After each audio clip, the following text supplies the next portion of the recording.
Today on the pod, we've got an eyewear protection brand. This is a business that only started last year. It's run by two founders who both work in the business part-time. They've surpassed their first 50K and now they really want to take things to the next level. But by their own words, marketing, they haven't got a clue. They don't know where to start. And that is why they're on the Grow with Evergreen podcast.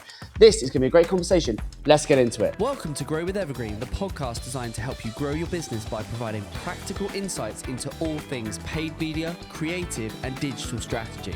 Every episode we help home, garden and lifestyle brands with their growth challenges by delving into their business, dissecting what they're doing and defining a digital growth strategy they can take and deploy into their business. Let's get into it. Right, welcome back, beautiful people. Hope everyone is doing well.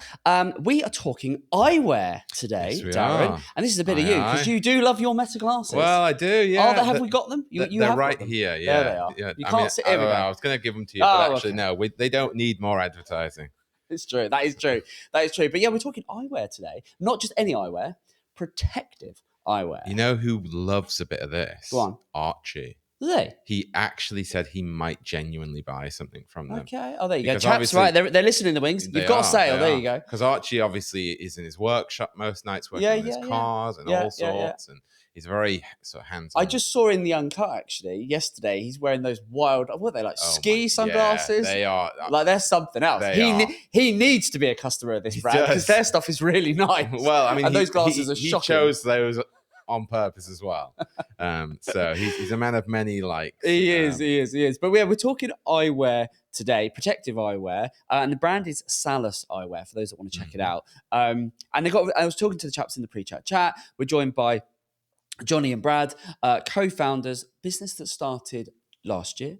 And they've got a really interesting sort of backstory as to how they've ended up sort of classic business that came together in a pub, but how they've identified a gap in the market and a need is a very, from what it sounds like, a really interesting mix of their two collective skill sets. And we'll let them explain it, but really interested. Looking forward to this conversation. And we quite like having a startup brand or business on because it's always that when you're in that first year or two, there's always so many things you could do. And it's like, right, we've launched this brand, we've got this business, we're doing the first, few 100,000 or whatever. Where do we go? What do we do? Yeah. And there's so much you could do. And those are always really interesting conversations because there's a tendency of we want to do everything, but it's like, well, hold on, let's put our ducks in a row. Let's try and work out what we could and should do. The foundations in place. Yeah, what's realistic. We're looking forward to this conversation. But before we bring Johnny and Brad on, what have you been up to? How's things? I always like to ask. I've been all over this week. You have. You're never in the office. He's never in the office these days. I know. He's always about. He's on always the out and road about. again. It's where have you been? So this week we've actually been going and doing some creative shoots for one of our new hot tub clients. Another one. We're becoming the hot tub agency. We really are. Because obviously we've talked about this before. I say obviously as if it's really obvious to everyone, but a hot tub brand is usually a very localized business. It's not, you're not selling hot tubs from London up in Scotland.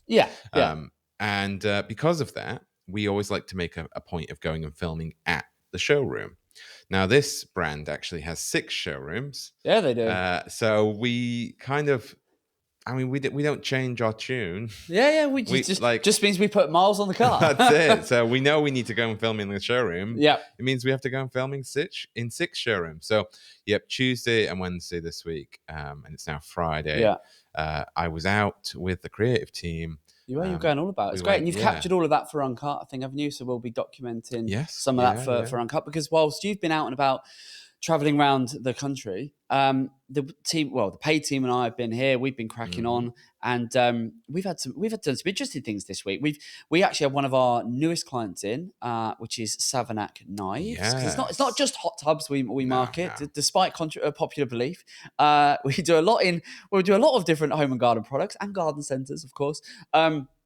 And we've just started working with a knife brand, which is very cool. They're custom knives, so real high end. They are very chef's knives, like real beautifully made, sort of just really, really nice stuff. And do you know what's very exciting, Darren? I know you know this, but I'm going to tell you because I'm going to tell our viewers, is they've just started working with us, and they came in yesterday for a meeting, and they are making, and I'm going to we'll have this in Uncut, but they are making Evergreen its own custom knife. It's going to be all branded up. I cannot wait to get it. It's going to be so good. Cool. And it's, it's beautiful. Yeah, Savonette knives, very, very nice stuff.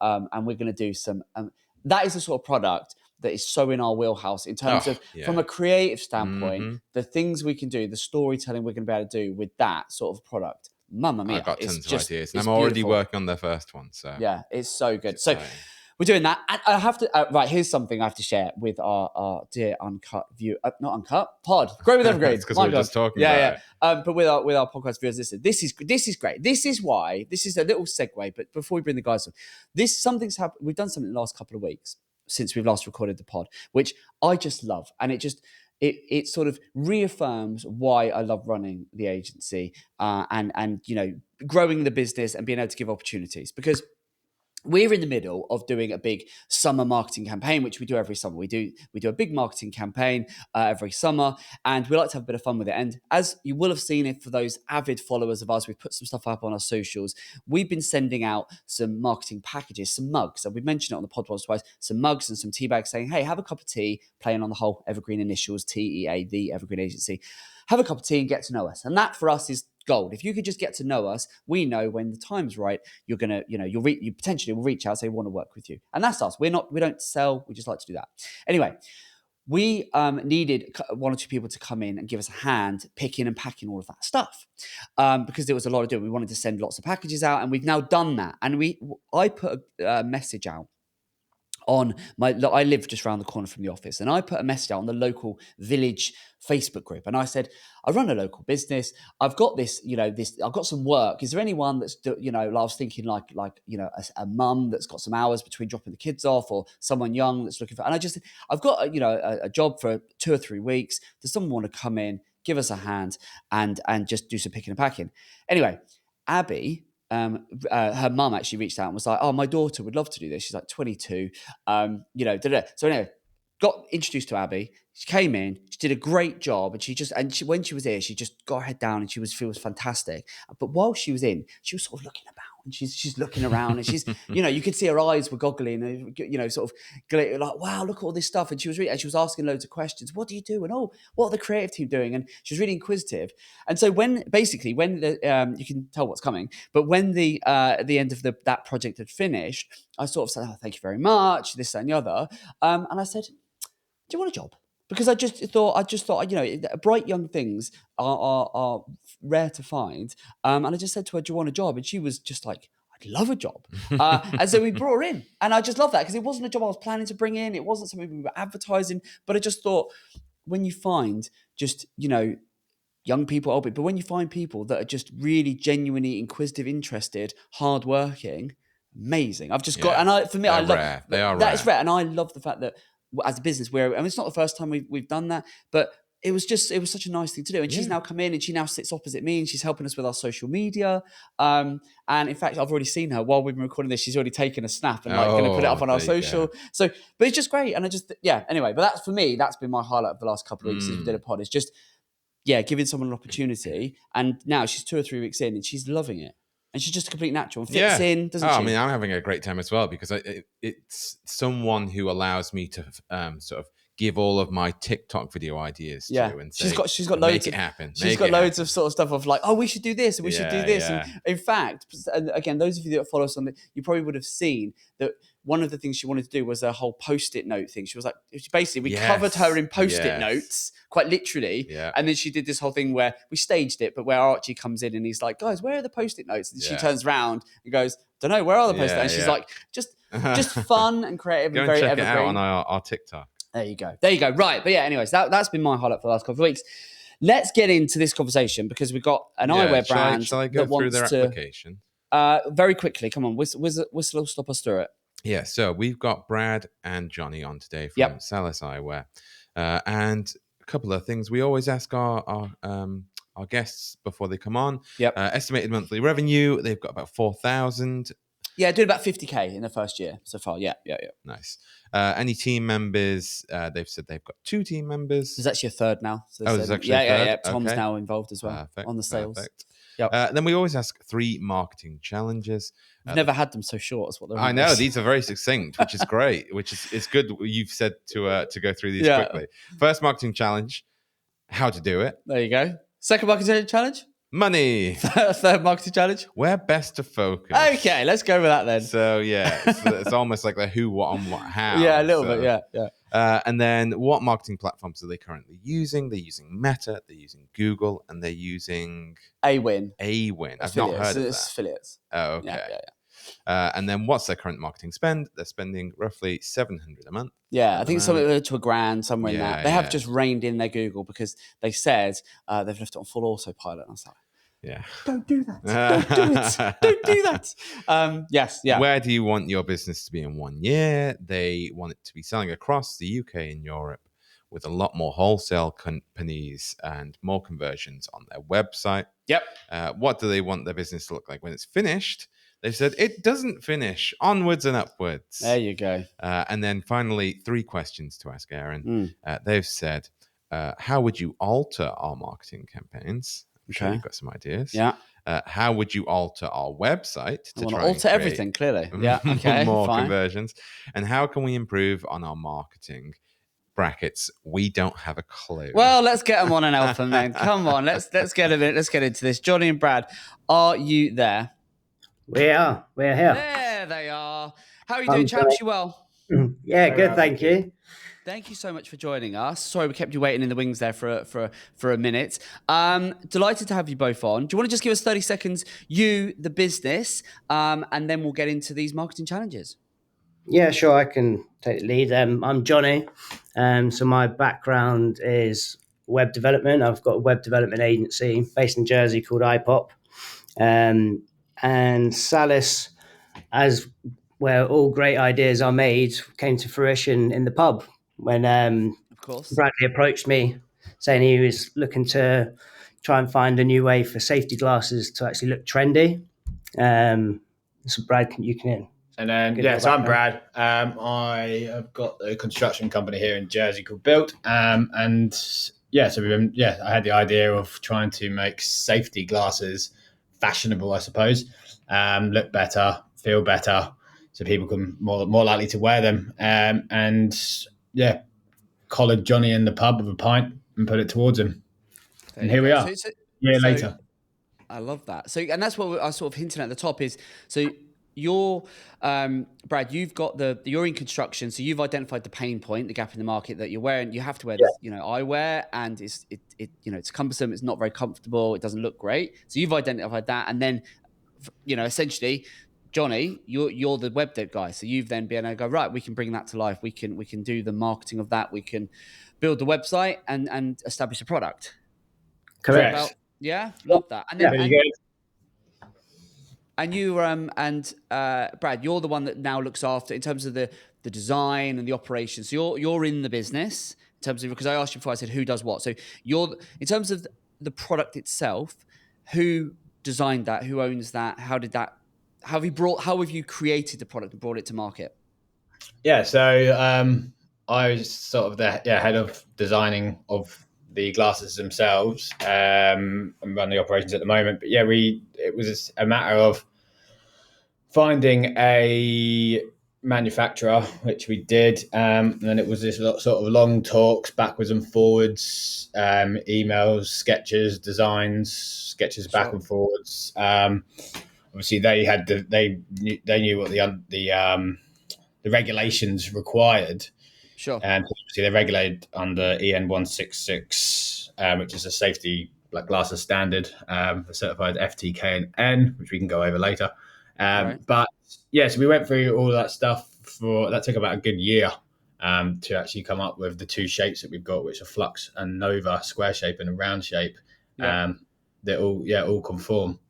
Very good. And then Johnny, you're obviously built the website, and then more on the marketing front. Okay, and then you've since added Tom in, who now looks after some sales, but he's also got a health and safety background. So it's the 3 of you, right? The 3 musketeers building this thing. Yeah, the 3 musketeers. Okay, good stuff. Right, we're going to get into these market challenges, but before we do, we have got paid media mystery. Come on, Dazza, hit us with it.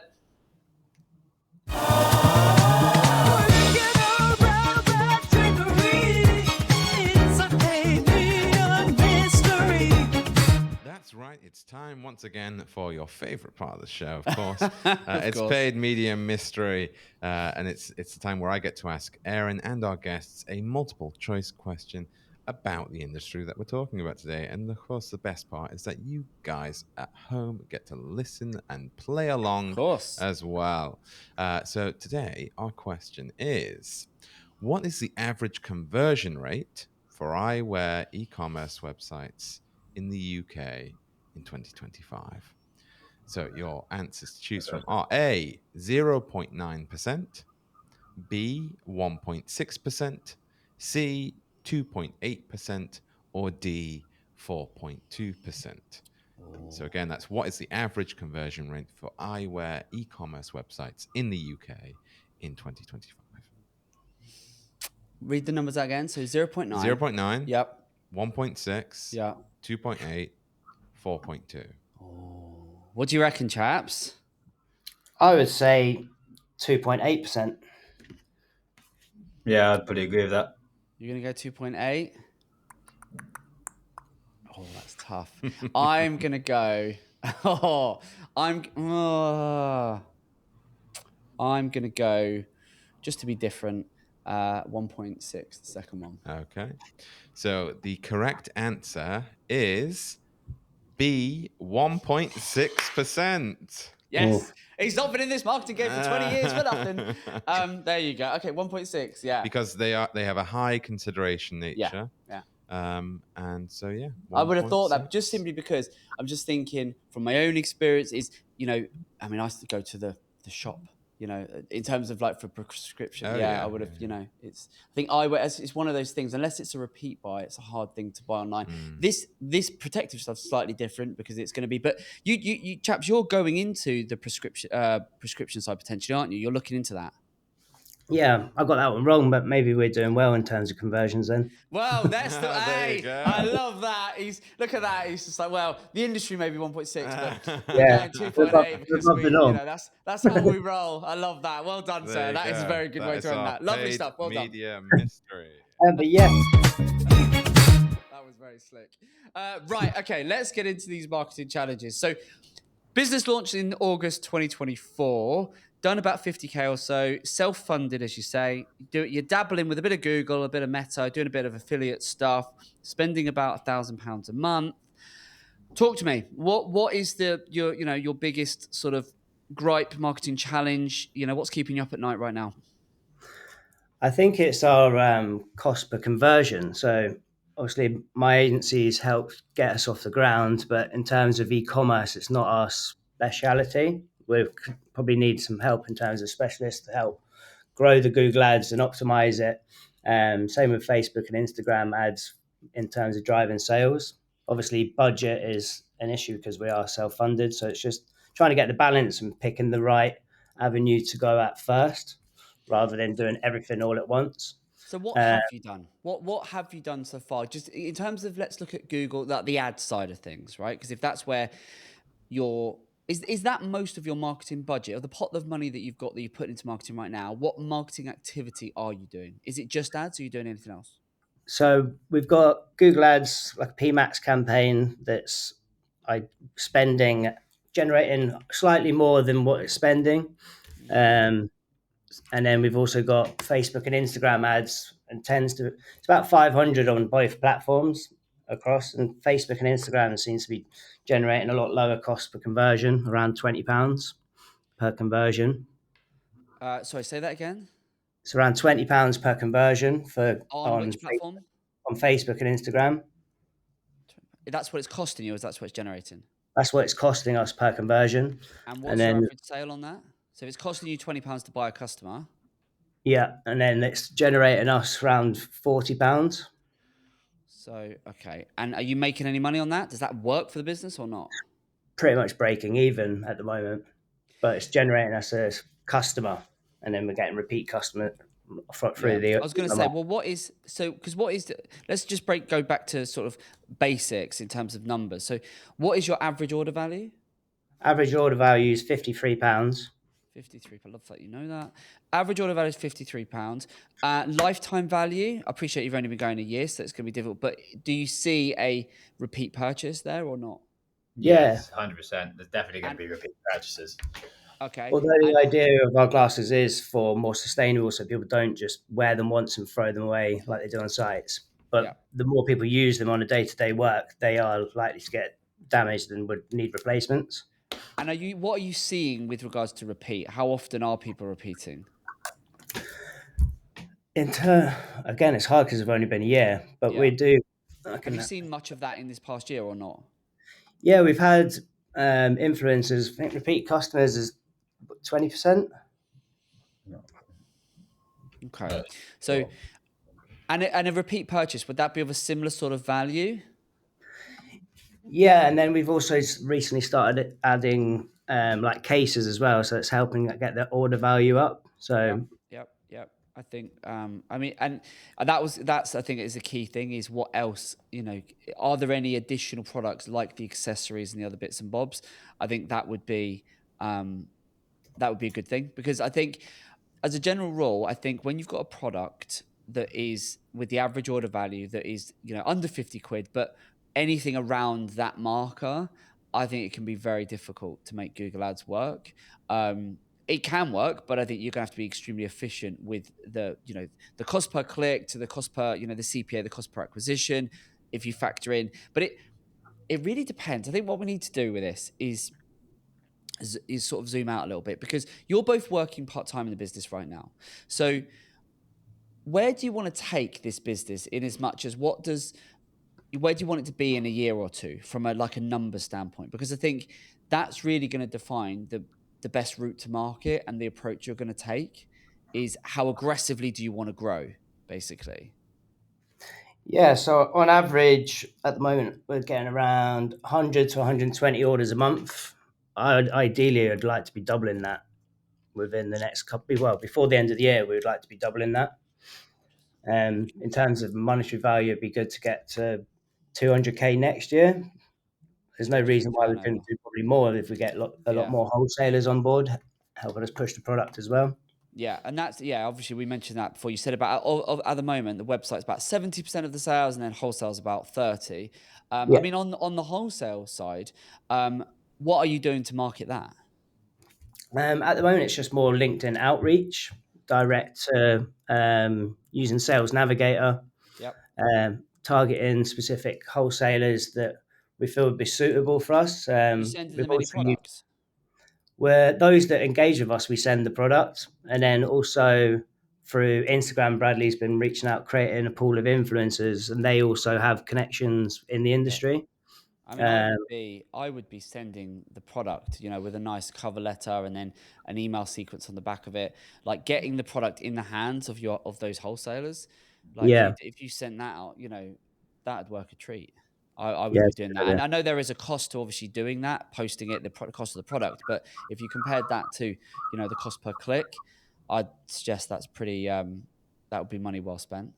Yeah, it's a good idea. Physical mail, lumpy mail. Right, back to the old school ways. 100%. I love a bit of old school marketing. I think, so often we have businesses on the pod where it's like, oh, we're just going to default to Google. We're going to go Google Ads. And it's like, everyone could, and Google Ads is great. Don't get me wrong. Google Ads, Meta Ads, but let's not be a one-trick pony. Let's not just do that. Let's not just rely on ads. Because it is going to be competitive. So I think doing some different things, particularly with wholesale, so more when it's B2B, it can work an absolute treat. So I would definitely be, particularly, you've got your new cases, case, pair of glasses, in a really nice little box, with a cover letter. This is us. This is who we are. I'd probably put a QR code on the letter, which when they click, it goes to a page on your website. There's a little video of you guys there, maybe in the warehouse, where the product's being stored, whatever, something that looks on brand. And then you're there. Hi, delight. Thanks so much for clicking the link. Glad you received our product. This is who we are. This is a little bit about our story. All of that. That's what, tell your story, humanize who you are as people. And then if you time that to then couple it with a LinkedIn message that follows on, that's right, you'll get a better uptick on LinkedIn if you can message rather than say, oh hi, this is us, essentially just here. You're going to look like any other message, but if you can lead with, we've sent you something in the post, did you receive it? There's immediately that affinity of like, well, I need to respond to that. Really? They've sent something. Yes, we did receive it. No, we didn't receive it. They've bothered to taken the time to identify who we are, come to the relevant person, find our address, send us something. You're so much more likely to get a response. Yeah, good idea. Good point. I would definitely, that go physical mail and then couple it with, and do 2 or 3 emails, do LinkedIn messages, but get their email, find their name. I would be connected with them on LinkedIn. Once you've got those people, I'd be getting their company. If you can find their email, great. If you can't, then, their company email, whatever. And then I'd be addressing emails, for the attention of so-and-so. We've sent you something in the post. Have you received it? We'd love to have a chat. This, that, and the other. Just that with a bit of consistency, lovely stuff. Have you got any brochures or anything like that? Kind of like nice brochure that show off the product? Yeah, we've designed a brochure that lists all the different styles. Have you got that printed? No, we've got PDF version at the moment, but we could I would be getting that printed as We've well. got some printed, actually. Yeah. We do still have some from some of the trade shows, so we've got a few. Yeah. I'd be including a brochure like that in the along with the package you're going to send, because a B2B customer could, like a wholesale customer, could be worth loads of money to you. And yeah, like, so I would be doing that. Put the glasses in a case with a letter, with a brochure. Oh, here's a little bit more about us. Beautiful. From a B2B side, I think, because for this sort of business, if you're wanting to, seriously dial it up, there's ideas on the retail side, and we'll come on to that. But as you said, the reality of it is you haven't got a big pot of money. And a lot of times with brands like this, where you've really got to stand out, you're going to have to build a brand, right? So people have to go, we need eyewear, we're going to go to Salus. To do that's going to cost, and it's going to take some time. So unless you're going to get investment, which I know you said, is that something you're exploring, is do we get, some investment in so we can double down on the marketing? The reality is that it's going to be expensive. So, we can be creative with what we do and how we target and so on and so forth. And I'll come on to some ideas on that. But the B2B is, I would be using that as, if you can get that strategy right to drive the wholesale, everything becomes that much easier, because it's going to give you an injection of cash. You're going to get some economies of scale. You're going to get some proper growth in there. And then you can use that to double back on the retail side. It's a good idea. Yeah, I think rather than, I'd be lean. I don't know, at the minute, obviously it's very small. So you're like 70% website, 30% wholesale. You get the wholesale side right, you'd very quickly change that dynamic. And I would look at this, if this was my business, I'd be looking at the wholesale side, because if you get that right, that could be a lot quicker to market, and you're going to be able to drive some decent revenues up, get the numbers up, which is going to bring your average cost, in terms of the cost of goods, and how much it costs you to produce the product, source the product, et cetera, that's going to come down, which is going to give you more wiggle room in your gross margins to be able to then be more competitive when you're going on a CPC with your Google ads, your Meta ads. Before we go any further, are you enjoying today's episode? If so, you'll love our other show, Tea Talks. They're short, informal chats where the Evergreen experts and I share actionable nuggets on all things paid media, creative, and digital strategy that we use daily when growing our clients' businesses. And best of all, much like this podcast, it's completely free. So if that sounds like something you'd be interested in, see the link in the description. Now, let's get back to it. Yeah, and it's also advertising in the stores on the shop floor. And exactly, you will see an uplift in terms of branded search, which again is going to be, super cheap clicks, all of that.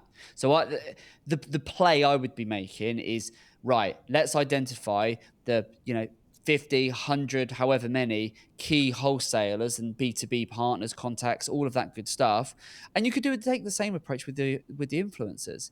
I'd be doubling down on that, but do it in a way where I'd be going, how do I stand out? Everyone can send an email. Everyone can send a LinkedIn message. Not everyone's putting stuff in the post. Not everyone is recording videos, and you do a really nice video where I mean, if you really wanted to impress, what you could do is you could do a video where 80% of the video is the same, but the opening bit, you greet that person by name. If you identify the top 30, I don't know how many wholesalers there are that are relevant for you guys, but if you identified X amount and you got someone to do video, what I would be doing is I'd be doing a unique opening section. So it's like, hi, Peter, glad you received our product. This is who we are. And then a little bit of B-roll, and then it cuts to a generic. So you're not having to recreate the video 50 times, but you recreate the opening section 50 times. Yeah, cool. Yeah, do you see what I mean? And then how personalized is that? If you've sent a letter, you've sent him a product in the post, him or her, you go, oh, we've said it, we've created a little video to say hi. They click that, you then greet them by name, you then tell a little bit of the story over a 60, 90 seconds, and then it's like, give us a shout, get in touch, and we'd love to take you out for a coffee. Ah, beautiful. Sounds good. Yeah, that's the play I'd be making with that side anyway. Any questions on that, or we can move on to the sort of the googly stuff.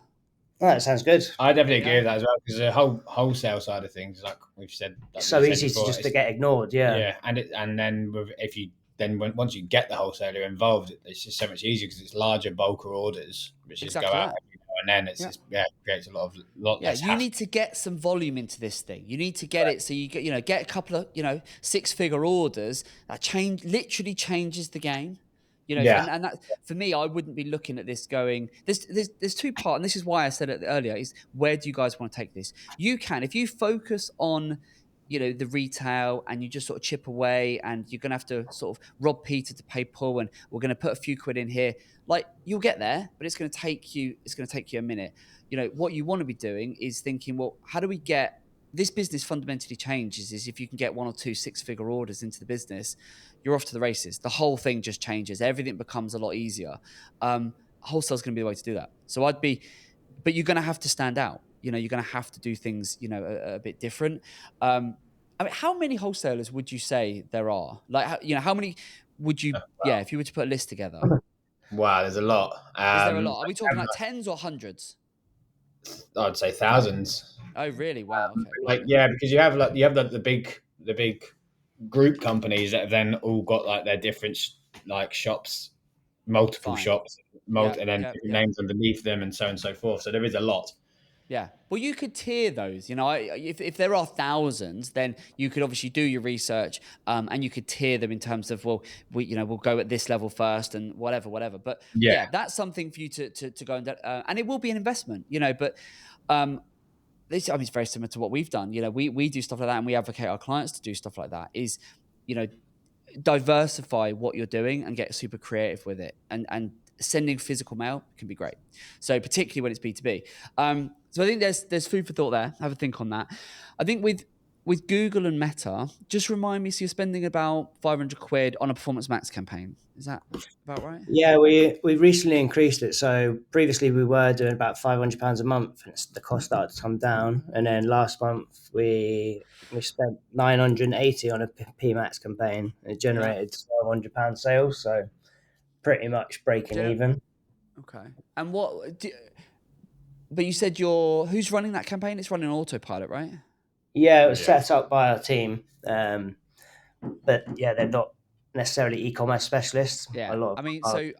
Without seeing it, it's hard to know. But the red flag would be there straight away for me in as much as if it's running on autopilot, like that's just never going to work as well, because Performance Max is a conversion hungry campaign type within Google. There's so many if, buts, and maybes. Is it set up correctly? What's it targeting? Are you getting relevant clicks? Like, left alone on autopilot, that is a great way of wasting money. So I would not be doing that. What I would be doing from an ad perspective, if this was my business, is I would be going very, very focused on exactly the product. So very specifically, it's protective safety glasses, etc. Now I'm just gonna have a quick look actually. Protective safety. Let's just have a quick Google. Wow, yeah, exactly. Let's see if you do come up. It wouldn't for us. We're in Jersey, so whenever we search, but whenever I'm in the UK and I search it, we come up in the product listings. But how much is the average your safety glasses? Because they're well designed, they're nice glasses. Yeah, they're on the high Most end side of they safety are on the glasses. high end. Yeah. Yeah. Yeah, so that's another point I suppose to put out there. A lot of people, it's changing people's mindset to understanding that if you pay a bit more, you get something that is better and is going to last. Not Yeah. like the people that we speak to that have bought them and we get information back from them. They're saying how good they are and how they will be buying more. And some have bought sunglasses, now they're going to buy the clear. Some have bought clear lenses, now they're going to buy the sunglasses. Yeah. So they've understood it. Yeah. They're just trying to change that perception behind people which are spending, say, What's £2 the on a pair of glasses instead of 20. What is the from when you've looked at the data and when you've been researching this, what is the most prominent ways people search for the product and then buy your product? How do they search for it? What do they look for? Searching for safety glasses or safety eyewear. It is as simple as that. Because that, I mean, immediately, sometimes sometimes it's so obvious that it's staring you in the face, the issues you're going to have. And I think, and this is a case of that. If I look at the search results for anything to do with safety glasses, protective safety glasses, all sorts of different search terms, I am greeted by a lot of product, obviously. And all of that, those products are under £10, like all of them. So I think, Google, you are going to struggle with this because, and this is just the reality, is because until you've educated the customer, and there will be, you will get the odd person that will go, no, I don't want a £5 pair. I want something that's, properly made and that's going to look good. But the way that person is going to search for the product versus, the 101 other people that are going to search, you're going after a needle in a haystack with that. And if people don't, the key thing with search, whether it's Performance Max, shopping, whatever, is what you need, the prerequisite is you need someone to search in a very specific way that within their search term, the way that they are searching defines, I am looking for quality. I am looking for something at the higher end. If people are just looking for protective safety glasses, then that's not the case. So I think you're going to, I just looking at this, and this is, I'm approaching this without I haven't seen the data, I haven't seen the ad account, but my gut is immediately telling me I wouldn't go down the route of Google. I just wouldn't be doing Google ads for this because your price point, and I've seen this, many times before, when your price point is so much greater than the average, you're an outlier. And you will make the odd sale here and there. Of course you will, because someone will go, yeah, I love that. I wouldn't be doing Google ads. I know what I would do instead. This for me is what I said earlier. This is a brand play. And the best way to build a brand is going to be on Meta. And then you're just the wholesale and the influence. I think the influence stuff is very clever. But for me, if this was my brand, I would be focused on building a brand through Meta because it's more visual. I would be using really, really good creative. So videos, I would be thinking of Meta ads, so Facebook and Instagram, particularly Instagram for this. And I would be thinking it from a creative standpoint. We need to think full funnel. So because you can target those in the construction space and those sectors and industries that are going to need protective eyewear. I'd be targeting that. And I would create a series of different ads that visually, very clearly identifies this is who it's for. So you've got people there in high vises. You've got people there on construction sites. You've got all of those different scenarios. And then it's all about the brand. That's the play I would be making because you're not capturing people when they're searching, but what you're doing is someone's going to see it and go, yeah, actually, do you know, I have got this crappy pair of, protective glasses. I would prefer, a proper branded pair. It's like, you could shop online and you could buy I don't know, handbag, a pair of shoes or whatever, right? For a few quid, just if you just need a functional bag or a functional pair of shoes or a functional anything. But if you want something that's branded and it's more quality, then that's why there are going to be those people that want that.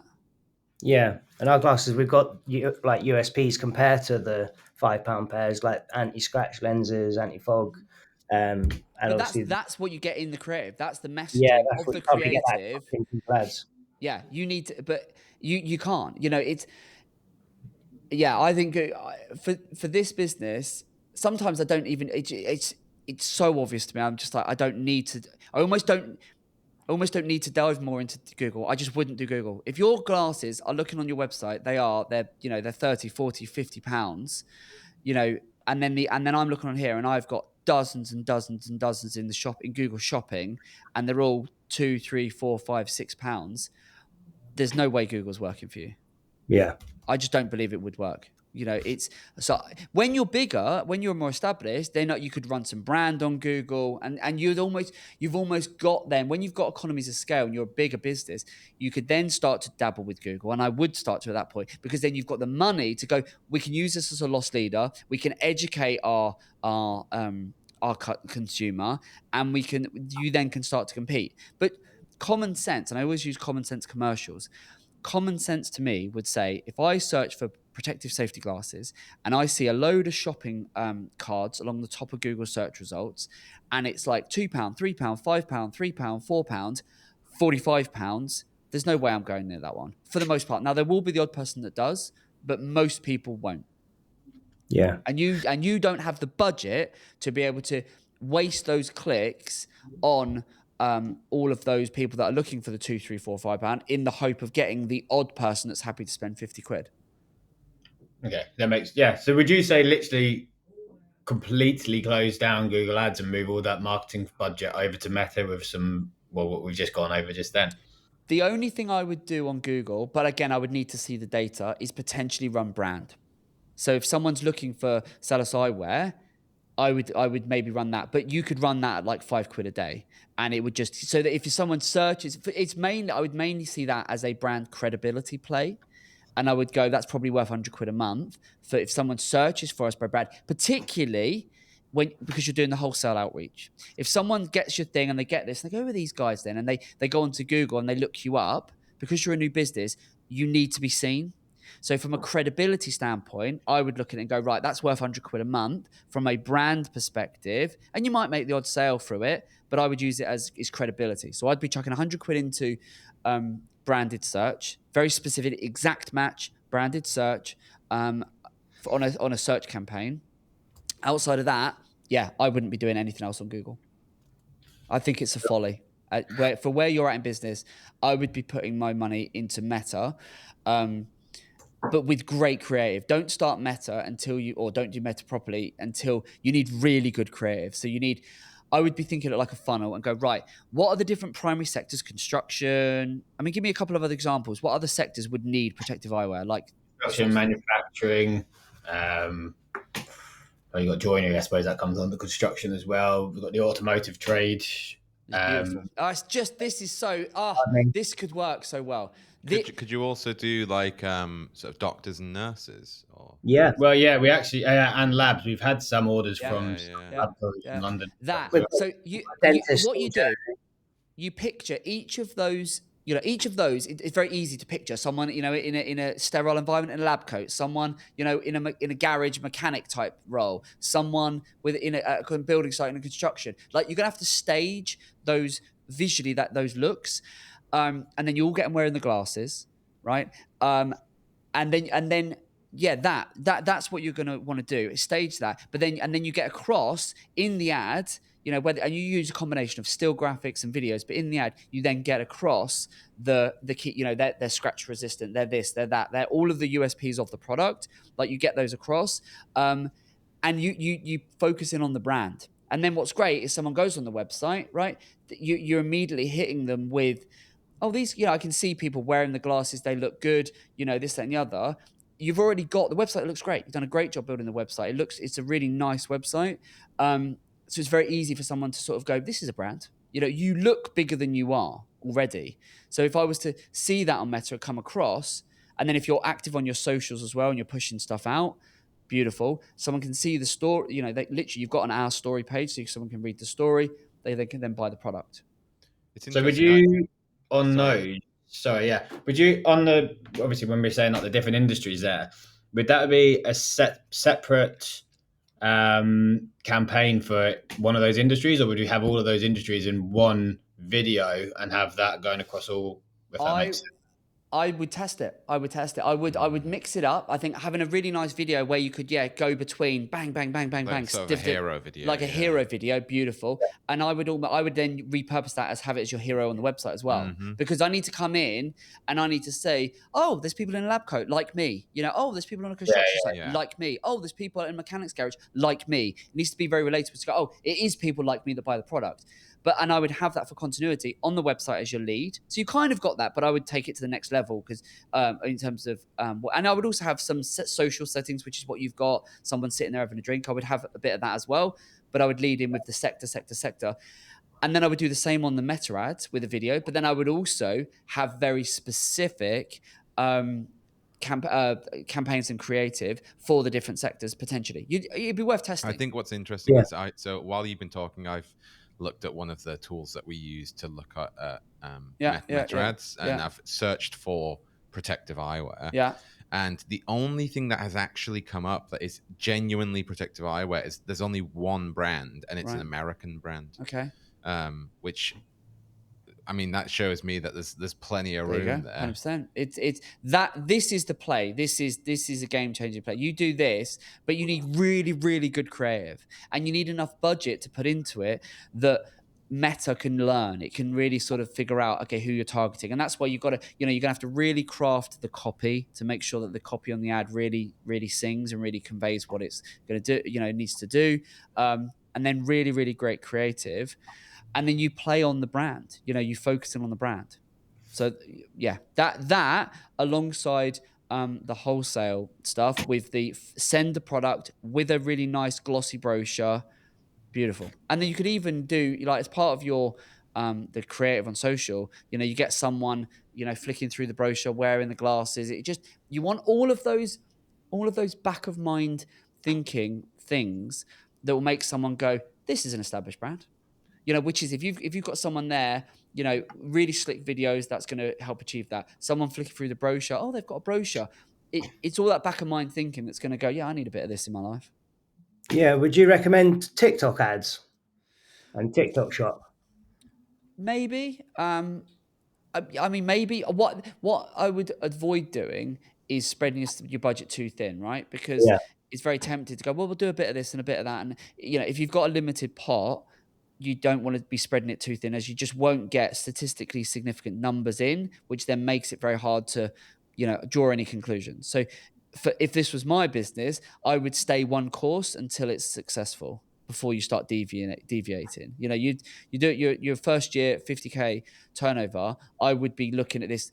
I would be working out, if this was my business, it's exactly what I'd be doing. I'd be doing the wholesale play. I would be identifying the first 100 wholesalers that we want to do. I'd probably use some geography in there as well to look at those within, around the wholesalers you're currently working with, because you're working with a few already.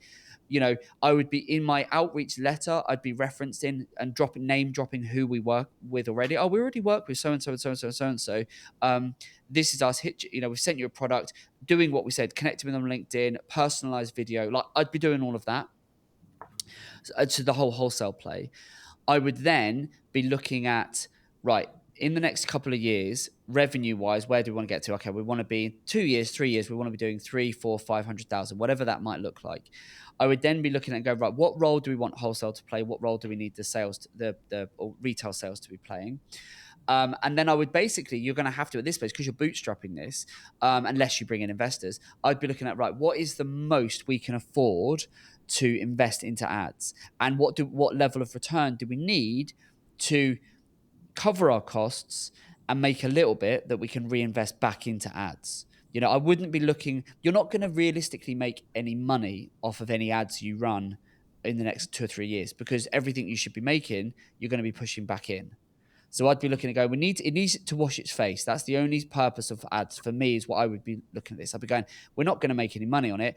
It needs to wash its face to get, so we can invest more into the ads. And to know what that's going to look like, I'd be going, well, what level of return is it a 3 times return? If we put £1 in to cover our costs, what do we need to get back out? And so for some it's £3, some it's £4, some it's £5, some it's £10. What does that need to look like? That becomes your target ROAS in terms of account specific. Right, for every pound we put in, we can cover our costs and we can make a little bit to reinvest back. If we make £4 for every pound back, £5, that then becomes your target.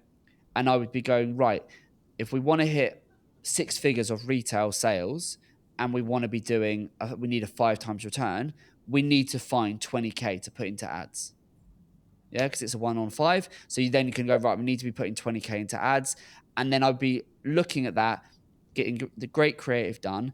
And then I would be going, right, we're going to run that. And I'd be looking at running it over a quarterly campaign. So don't start something for a week or two and then go, it's not worked. Look at it and go, right, we're going to run this with a clear budget, clear creative, and a clear set of targets over a 90-day period. We're going to put that in. We're going to be consistent and we're going to see what we get out of the back of it. Yeah. Does that make sense? Yeah. Yes, definitely. Yeah. That's oh, excuse me.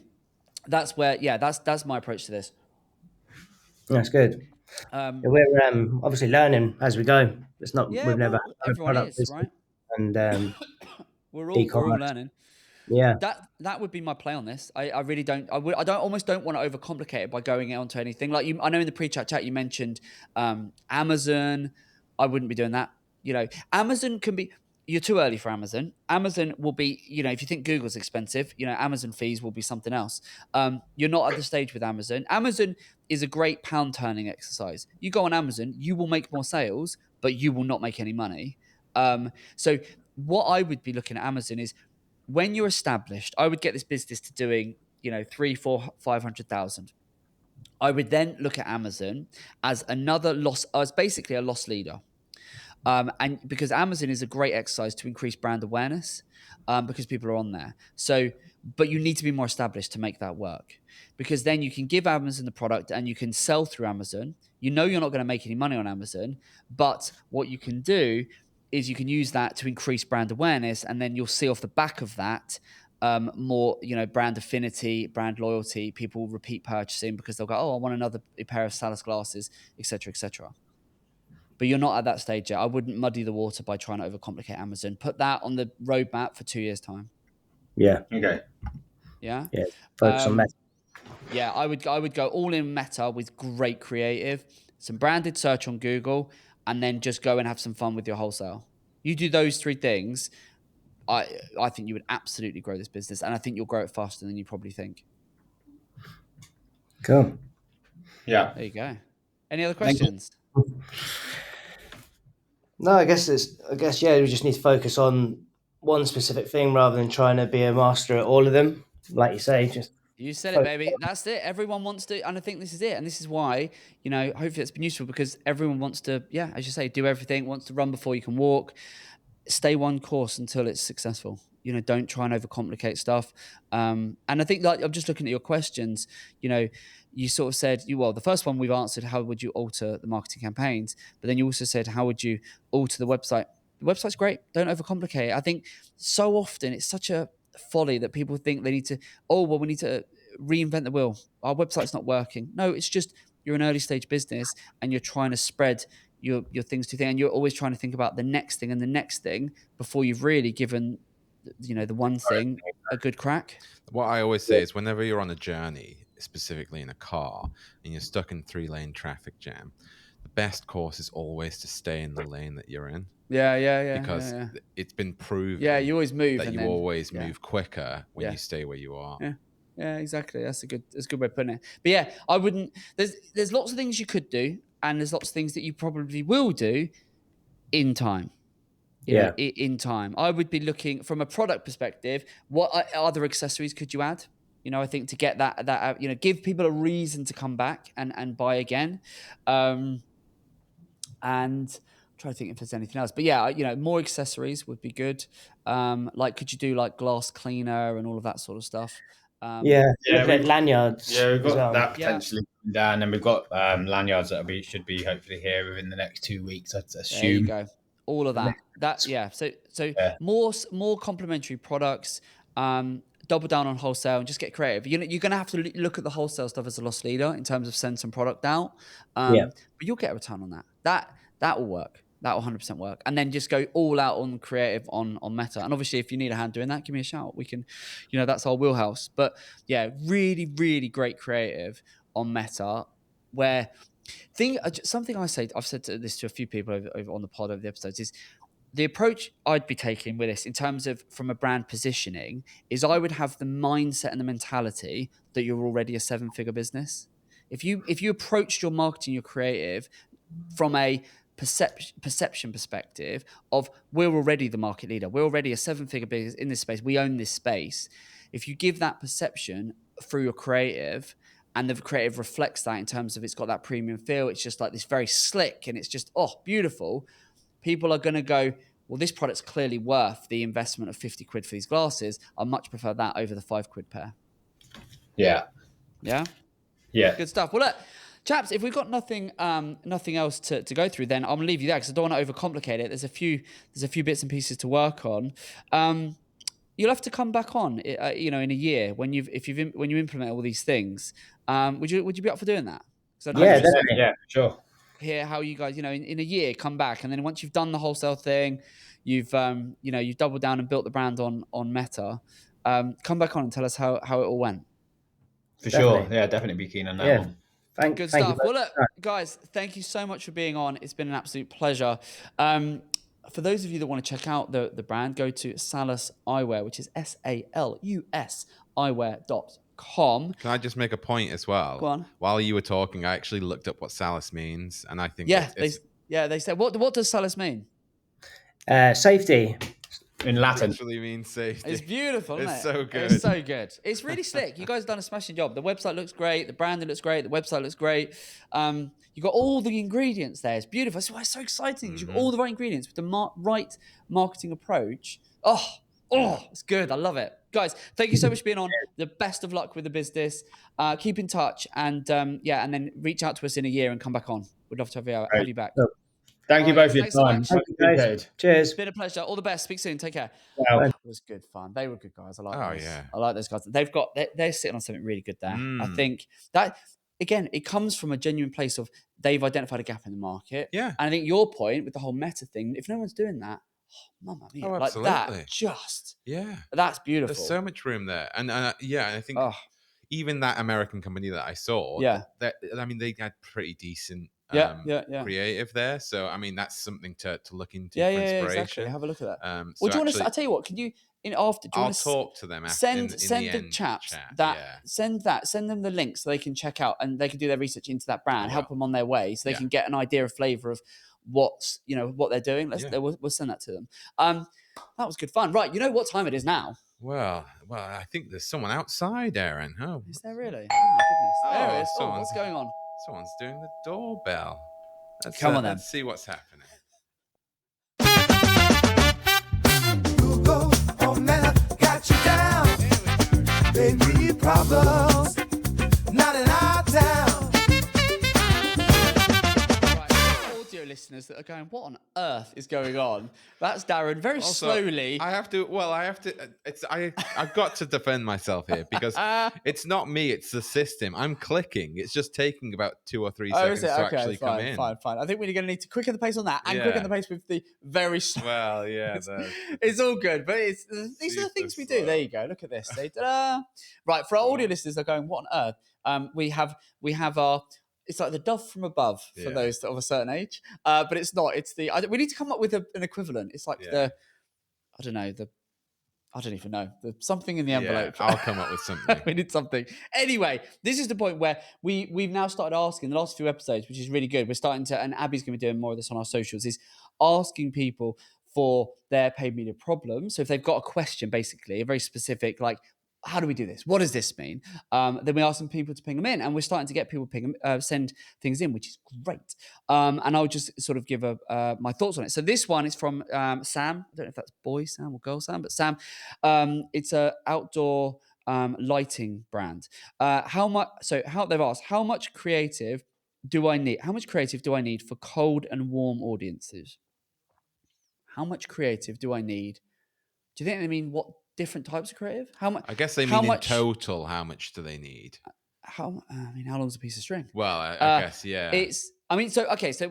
the cold and warm audience is interesting because for a lot of brands, if I think about our clients, we will have different creative for different audiences. As in, if they're cold, they don't know you. Warm, they know you. So I think so. That's a good point to mention right away. Yeah. Is that you absolutely need different creative potentially, for for the cold most and part, warm because audiences. and I think to expect, why do you need that? Yes. Because if you think a cold one doesn't know you, right? They don't know you, So, and if you're this, they haven't mentioned where they're talking about here. Is it social? Is it search? But I'm assuming social. I don't know. But regardless, if it's on social, so a meta advert, Facebook, Instagram type thing, the type of creative that you're going to want on for that. If it's a cold one, they don't know you. And the thing is with social, they're not necessarily searching, right? So if your ad pops up, if you're too, you can't assume that they know you or that they're not looking for the product. So it's got to talk at a certain level in terms of maybe this is who we are, this is what we do, and we do it for people like you, or we're in your area. It's got to, certain type. What that's going to look like is going to depend on the product or the service. If it's a warm audience, so more of like a retargeting thing, then you could potentially have very different messaging because they've already expressed an interest, they've already bought from you, they've already been in your showroom, they've already signed up to your email, they've already engaged in some way. So we can assume with a warm audience, they know you. And so the messaging can be more about, it can be more, I mean, again, it can depend. It could be more specific in terms of, well, this is, we know you're looking at this product. Here's a discount to buy it. Or we know you've been in our showroom, or we know you've signed up, or we know you've watched this, or we know you've engaged. Therefore, the next logical step is this, that, or the other. So, how much creative do we need? I think the more the merrier. I mean, what Matt, our head of paid social, is forever saying is, if you want to scale your campaigns, the more creative, the better. Yeah. I don't think has he ever said to you like that's enough creative? No, like, no, more, because the more you have, particularly if you wanted to scale, the more you increase your budget,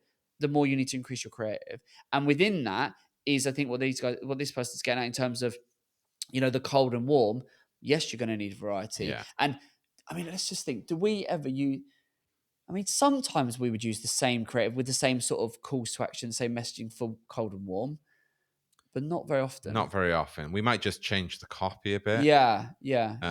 But yeah, for the most part, there are cases where creative can work for both. But if we're talking about what's best, then it would be. Then you really want to think about what we do is we think about. So one thing we do for our clients is we the guys map out the sort of the user journey that the customer of our client is going to go through. So we sort of go, right, here's Joe Blogs, and the first thing we want to show them is this, and then it's kind of an if they do this, then we're going to show them this. If they don't do that, then we're going to show them that. And then and it's a little bit of that, and you can sort of map that out. And I think that's how you can go, well, the best type of creative that's really going to talk to that person would be this, or this would really work for this person if they have taken that action or bought that product or been here or done that. Understanding your audience. Which is what Matt and Lou talk about all the time is, you can make the best decision. You don't want to guess. So it's like understand your audience and understand how segmented your audience is. Can you differentiate between a cold audience and a warm audience? Because there'll be people watching this that will go, I can't even do that. Yeah. So can you do that? Ideally, you should. Once you can do it, then experiment, test and measure, split test, A/B test. There you go. Right. There you go. Right, happy days. Well, I think we need to wrap this one up. We've got a lot to do today. We've got a couple more episodes. We're recording later today. It's all go. When you're next out on shoots next week, I think, aren't you? Yeah, on Wednesday next week. Going all the way across the country again. And then again the week after that. I never see you twice the week after that. Yeah, you are. So he's just traveling around the country. I am spending my days doing recruitment. Yeah, that is most of my days now. Lots of recruitment and obviously biz dev stuff. When we're not creating content, people do keep saying to me, I'm getting it more and more as we're getting traction because our socials have popped off, haven't they, in the last few weeks? And more people are reaching out, just going, how on earth do you get the time to do all of this stuff? And I'm like, we just work long days. Like we just work long days. We make time. We do make time. But it is funny. That's happening more and more. People are going, whoa, you're doing a lot. But we love it. We do it because we love it. We do. If you didn't love it, you wouldn't be able to keep up consistency. If you have enjoyed this one, then do make sure you subscribe, you follow, you like, you comment, you do all of that good stuff. We would love to have you on the journey and keep adding value and helping you to grow your business. So you can find us on all your favorite places, your YouTube. You can find us on Spotify, find us on Apple Podcast. You can sign up to our newsletter on our website. It's called Tea Break, and you can sign up to that. And I will just leave you with a little something that we we actually went on a little cheeky week away, didn't we? did. Which we'll talk about more in the next episode, actually. Yes. But we went away on that, and when we had a little break, and we come up with some really good ideas. Yeah. And I'm going to leave it there as a little tease for the next episode. Come back to the next one, and we will share. We'll give a little insights into some of the ideas we've come up with. But for now, we're going to keep that for a week. I know. Well, we're going to have to keep it for a couple of hours, but our dear viewers and listeners are going to have to keep it for a week. But we will see you on the next one. Thank you so much for joining us. All the best. Take care. Hello, beautiful people. I hope you enjoyed today's Grow with Evergreen podcast. I want to ask you if you would like to be my next guest. We're looking for more home, garden, and lifestyle brands to join us. So if you're using paid media such as Google Ads and Meta Ads, if you're willing to be honest and open, and if you're wanting to grow online, then I think you'll find our podcast incredibly helpful for your business. You can apply directly via our website. Simply click on the navigation in the top right-hand side of the website and select podcast. Fill in the application and one of my team will get back to you. Best of all, it's completely free to join us on the Grow with Evergreen podcast. I look forward to helping you grow your business very soon.